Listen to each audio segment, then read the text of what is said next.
Jälgime seda Ameerika Ühendriikide blokaadi Hormuzi väinas, mis on kestnud juba peaaegu 2 tundi. Üks jälgimisettevõte teatab, et 121 tühja naftatankerit liiguvad Ameerika Ühendriikide poole. Nendest laevadest on 68 supernaftatankerid, mis veavad kumbki 2 miljonit barrelit. President Trump palus, et Iraani katkestusest Hormuzi väinas mõjutatud riigid pöörduksid Ameerika Ühendriikide energiavarustuse poole. No, tundub, et nad täidavad tema palvet ja kuulavad Trumpi. President ütles Foxile, et Hiina võib saata oma laevad Sinavasse ja Venezuelasse, samal ajal märkides, et paljude riikide tühjad naftatankerid suunduvad kõik Sevasse, et seal laadida. Kas see tuli Ameerika Ühendriikide presidendilt? Täna on palju uudiseid. Pane kaart ekraanile. Nüüd hakkavad Ameerika Ühendriikide relvajõud kehtestama Iraani mereliikrusele täieliku blokaadi. Samal ajal kui miinijahtijad puhastavad Hormuzi väina pärast rahuläbirääkimiste ebaõnnestumist. Tere tulemast saate America's Newsroom uude tundi. Mina olen Dana Perino. Tere hommikust, mina olen Bill Hammer. Sel tunnil on 2 nädala pikkuse relvarahu saatus ebakindel, kuna Iraan ei loobu oma tuumaprogrammist. USA kuulutas Iraanile välja mereblokaadi pärast läbirääkimiste lõppu laupäeva õhtul. Hormuzi väin on strateegiliselt oluline punkt, samal ajal kui president suurendab survet Teheranile. Nende armee on hävitatud. Kogu nende. Merevägi on vee all. Teised riigid töötavad selle nimel, et Iraan ei saaks naftat müüa. See saab olema väga tõhus, kuid palju laevu tuleb meie riiki, et tankida naftat ja siis minna ning võtta vastu. Seega nad ei läbi e-väina ja lõpuks see probleem lahendatakse. Foxi meeskond kajastab seda. Kindral Jack Keane ootab. Alex Hogan toob uudiseid Valgest majast ja Matt Finn on väinas. Ta elab Dubais. Tere, Matt! Tere, Dana! President ütleb, et Sekka-Siirio blokaad Iraani sadamatesse sisenevatele või sealt väljuvatele laevadele jõustub praegu. Seal Hormuzi väinas taustal minu taga Pärsia lahes. Nädalavahetusel teatas CENTCOM, et esimest korda sisenesid 2 Ameerika hävitajat väina. Sipizeiva laevad puhastavad miine veealuste droonidega.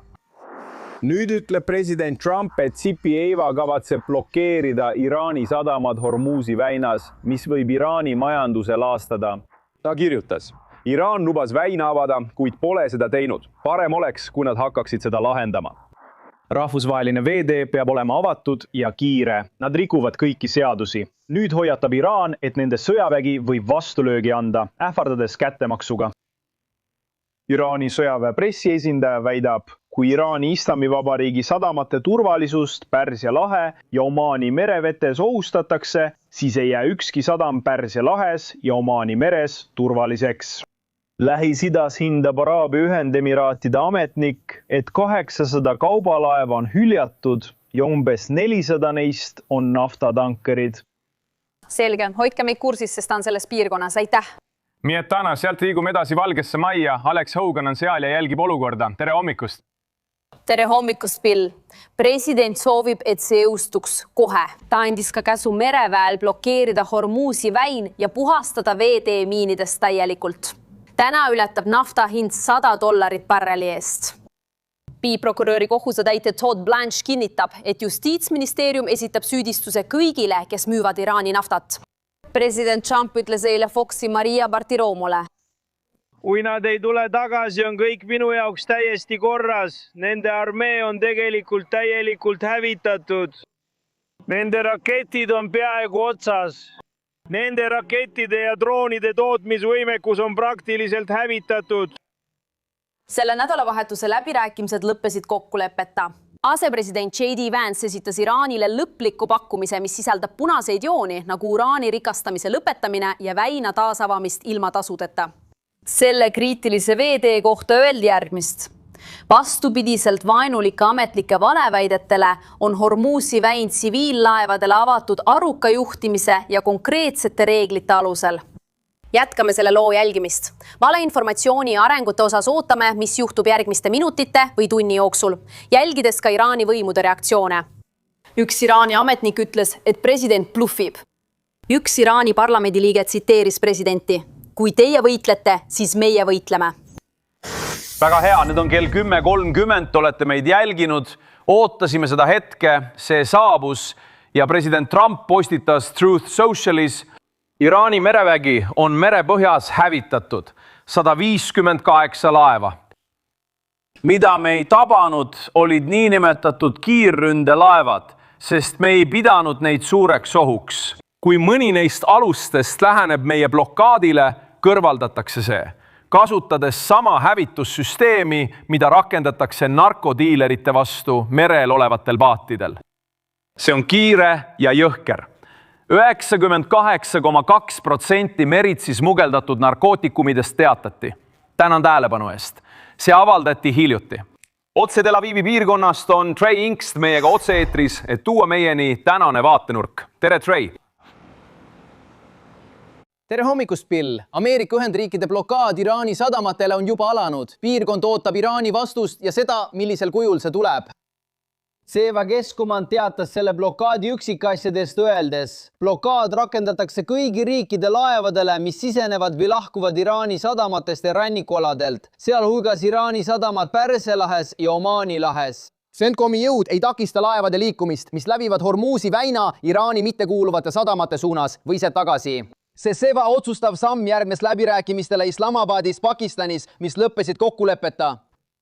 Aruanded viitavad lünkadele väina kontrolli ja uraani rikastamise küsimustes. Benjamin Netanyahu ütles, et rääkis pärast läbirääkimisi J.D. Vance'iga. Plahvatus tuli Ameerika poolelt, kes ei talunud Iraani poolset läbirääkimislepingu räiget rikkumist, näidates sellega selgelt oma rahulolematust. Kokkulepe oli, et tulevahetus lõpetatakse ja iraanlased avavad kohe väina. Nad ei teinud seda. Ameeriklased ei saanud sellega leppida. Pühapäeval külastas Netanyahu Lõuna-Liibanoni, kus võitlus Hezbollahga jätkub. Teda saatis kaitseminister Israel Katz. Täna jätkas Hezbollah raketi- ja droonirünnakuid Iisraeli põhjaosa vastu.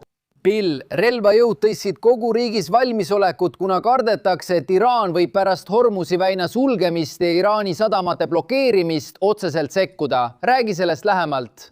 Vau, kui palju asju. Aitäh, Trey. Hea meel, et oled tagasi Tel Avivis, Iisraelis. Trey Ings. Meiega on Rebecca Heinrich, Hudsoni uurija. Blokaad on kestnud 33 minutit. Mida arvad sellest strateegiast? See on väga tark, Dana. Asepresident Vance käis seal ja püüdis heas usus läbi rääkida. Nad andsid umbes 12 tundi või rohkem, ma arvan, et see oli. Maraton läbirääkimised. Ja Seva pool ei ole tegelikult muutnud oma seisukohta selle suhtes, mida me nõuame. Me tahame täiesti turvalist läbipääsu Hormuzi väina. Me tahame Iraani ebaseadusliku tuumaprogrammi täielikku likvideerimist. Me tahame, et Iraan lõpetaks oma terroristlike esindajate rahastamise. Režiim, mis vaideb asepresident Vance'iga, lihtsalt ei soovinud järele anda ja tegelikult puudub neil mõjuvõim Ameerika Ühendriikide üle. Nagu me rääkisime, Dana, president Trump ei ole isegi ühtegi maismaajõudu piirkonnast välja viinud. Tegelikult on maismaajõude hoopis juurde toodud, spetsiaalselt sellele piirkonnale keskendunud üksusi. Ei merevägi ega õhuvägi pole lahkunud. Samal ajal pole iraanlastel tõhusat õhuväge ega mereväge. Seetõttu proovime seda piiratud Iraani sadamate blokaadi. See kahjustab iraanlasi rohkem kui kedagi teist ja vaatame, kas suudame panna iraanlased alla andma. Kui sa rääkisid, vaatasin J.D. Vance'i punaseid jooni. Näitame neid taflil. Sa tsiteerisid neist mitmeid, sealhulgas.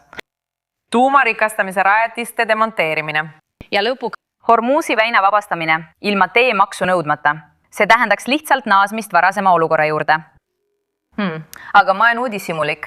Mis sa arvad, kus on iraanlaste taluvuspiir majandusliku valu suhtes? Neid see ei huvita. Varem on olnud proteste, sest majandus oli kokku kukkumas ja rahvas oli vihane. Ning iraanlased ütlesid, anname sulle veel $7 kuus. See ei lahenda probleemi. See toob iraanlastele veelgi rohkem majanduslikku kannatust. Aga kas režiim ise tunneb seda kannatust tegelikult? On tõesti väga oluline eristada Iraani rahvast ja režiimi, Dana. Seega ähvardused, mis mõjutavad rahvast ebaproportsionaalselt võrreldes režiimiga, ei muuda nende käitumist. Ainus asi, mis võib seda käitumist muuta, kui miski üldse suudab, on nende elu otsene ohustamine. Seega on vaja otseselt ähvardada režiimi juhte ja islami revolutsioonilist kaardiväge. Iisraellased on suutnud Iraani juhtkonda väga tõhusalt täielikult sisse imbuda, see on fakt. On ka see, et sadamate blokaad suudab täielikult katkestada nende võime rünnakuid korraldada, sest just see hoiab režiimi rahaliselt üleval. Ja taaskord on eesmärk muuta nende käitumist, et näha, kas suudame panna praeguse režiimi järele andma ja ütlema, olgu, me teeme koostööd ja oleme pragmaatilisemad. Või kui see ei toimi, siis kahtlustan, et Ameerika Ühendriigid taas alustavad rünnakuid, et avaldada survet ja põhjustada režiimile rohkem kannatusi, et saavutada alistuvam juhtkond. Olgu. Jäänud on vaid 1 minut. Iisrael jätkab rünnakuid Hezbollah vastu. See on olnud samuti vaidlusküsimus läbirääkimistel. Vaata, mida ütleb Danny Danon. Meil ei ole mingit probleemi Liibanoni endaga. Vastupidi, me tahame näha suveräänset Liibanoni. Ja meil on ühine vaenlane, kes võitleb Liibanoni suveräänsuse vastu. See on Hezbollah. Seega tervitame me kõnelusi ja läbirääkimisi, kuid me teame, et Liibanoni valitsus on väga nõrk. Ja me loodame, et tal jätkub julgust astuda vastu Hezbollah'le. Iisraellased ütlevad, et me ei jäta neid terroriste piiri äärde. Kuid see on vaieldav küsimus iraanlaste seas, kes neid toetavad. See on tõesti huvitav, sest Iraan on aastaid väitnud, et nad ei toeta Hezbollah't. Aga ilmselgelt on osa Zevai eesmärgist operatsioonis Epic Fury panna Iraani režiim lõpetama oma liitlaste toetamist. Hezbollah on olnud üks neist. Asepresident Vance tegi selgeks, et see ei olnud tingimus, et Ameerika Ühendriigid rakendaksid relvarahu. Seega võib Iisrael jätkata Hezbollah kõrvaldamist Liibanonis. Muide, Liibanoni valitsus teatas, et Iraani suursaadik on persona non grata. Seega peame eraldama Hezbollah Liibanonist.